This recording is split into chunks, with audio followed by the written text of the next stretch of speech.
जय जिजाऊ जय शिवराय बांधवांनो. तर अजित पवार जनतेत खडा टाकून बघतात की जर ह्या खून करणाऱ्याच्या आकाला जर मंत्रिपद दिलं तर जनतेचं काय प्रत्युत्तर येईल किंवा जनता कितपत उसळून उठल. तर बांधवांनो, अख्ख्या समाजाला आपल्या सुद्धा कळून चुकलंय की हा जर आणखीन मंत्रिपदावर गेला तर सगळी नामोनिशाण मिटवून टाकल की ही आता ज्ञानेश्वरीताईंना देखील न्याय भेटणार नाही आणि संतोष अण्णांना सुद्धा भरपूर म्हणजे वेळ लागेल की ही म्हणजे अजित पवार कसे आणि कोणत्या हेतून पाऊल उचलले. तर हे तर काही समजायला गेलंय की बांधवांनो की हे अजित पवारांनी असा पाऊल नाही उचलायला पाहिजे.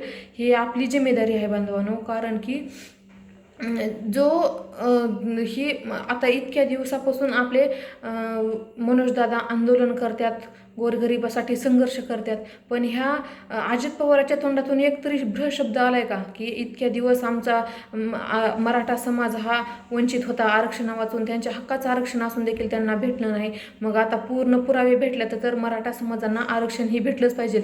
ही एक तरी तोंडातून त्या अजित पवारांच्या तोंडातून शब्द आला का बांधवानो? म्हणजे हे फक्त आपल्या स्वतःचा स्वार्थ फक्त बघतात, स्वतःची पोळी कशी भाजून निघेल ती बघतात. पण ह्या अजित पवारांनी गोरगरिबांचा तळतळाट घेऊन आणि आणखीन एक सांगायचं की ज्याचा हात मोडते ना त्याच्याच गळ्यात पडतंय अजित पवार.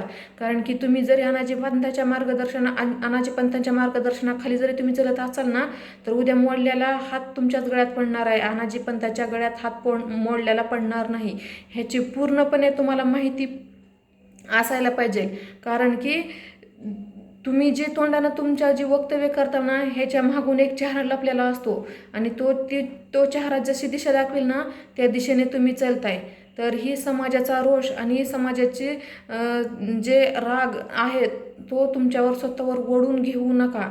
कारण की आता एक जणानं वक्तव्य केलं म्हणून त्याचं मंत्रिपद काढायला सांगितलं तर तुम्ही जो खुनाचा मेन आका आहे त्याला तुम्ही मंत्रिपद द्यायला म्हणाला. म्हणजे धुळ्यातलं उठायचं आणि फुफुट्यात पडायचं म्हणल्यासारखं हे काम व्हायला लागलंय. तर जनतेचा रोष तुम्ही अंगावर घेऊ नका, कारण की ह्याचे परिणाम खूप वाईट होतील. जय जिजाऊ जय शिवराय. एक मराठा कोटी मराठा.